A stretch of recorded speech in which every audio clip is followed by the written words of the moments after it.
কি খাচ্ছ তুমি এখন? আরে গ্যাসের ওষুধ খেলাম। গ্যাসের ওষুধ খাচ্ছ কেন? গ্যাসের ওষুধ না খেয়ে উপায় কি বলো তো? আরে এত গ্যাসের ওষুধ খাওয়া কি ভালো নাকি? আরে না খেয়েও যে কোনো উপায় নেই। আসলে কি জানো তো, বেঁচে থাকাটাই এখন আশ্চর্যের ব্যাপার। ঘুম থেকে উঠে সকালের শুরুটাই তো হয় বিষ দিয়ে। সকালে ঘুম থেকে উঠে ব্রাশের টুথপেস্ট নিলাম, তার মধ্যেও আছে ক্ষতিকারক কেমিক্যাল, যেটা দীর্ঘদিন ব্যবহারের ফলে ক্যান্সার পর্যন্ত হতে পারে। সকালে মুখরোচক ব্রেকফাস্টের জন্য একটু পরোটা খেলাম, কিন্তু তার মধ্যেও আছে অ্যামোনিয়ার লবণ মেশানো। বদলে একটা কলা খেলাম, কিন্তু সেটাও কার্বাইড দিয়ে পাকানো। তারপর এক কাপ কফি নিলাম, কিন্তু তার মধ্যেও আছে তেঁতুলের বীজের গুঁড়ো মেশানো। তারপর ভাবলাম যে বাজারে টাটকা খাবার হয়তো খুব নিরাপদ, তাই গিয়ে একটু সবজি কিনে আনলাম, কিন্তু তাতেও কপার সালফেট দেওয়া হয়েছে, আসলে সতেজ দেখানোর জন্য। তারপর ভাবলাম একটু ফলমূলই খাবো বেশি করে, ফলমূলেও ভেজাল, কার্বাইড দিয়ে পাকানো আর ফরমালিন দিয়ে সংরক্ষিত।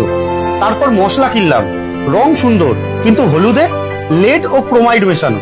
তারপর একটা তরমুজ খেলাম, কিন্তু তাতেও পটাশিয়াম পারম্যাঙ্গানেট মেশানো হয়েছে। তারপর ভাবলাম যে এইসবকে দূরে রেখে বাড়িতে রান্না করা খাবারই খাবো।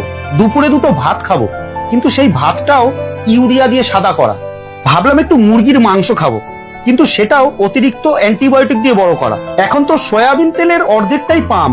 ভাবলাম একটু শরবত খাবো, কিন্তু তাতেও রং আর কেমিক্যাল ছাড়া কোনো পুষ্টিগুণ নেই। শক্তি বাড়ানোর জন্য একটু খেজুর খেলাম, কিন্তু সেই খেজুরটাও বছরের পর বছর ফরমালিন দিয়ে সংরক্ষিত।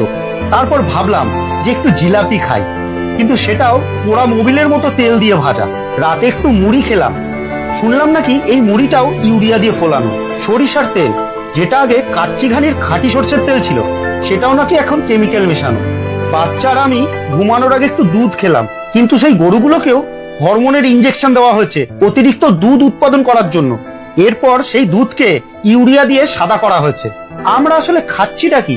পুষ্টির থেকে রাসায়নিক বেশি। এত ভেজাল খেয়ে এই শরীরকে টিকিয়ে রাখতে আমাদের ওষুধ খেতেই হবে।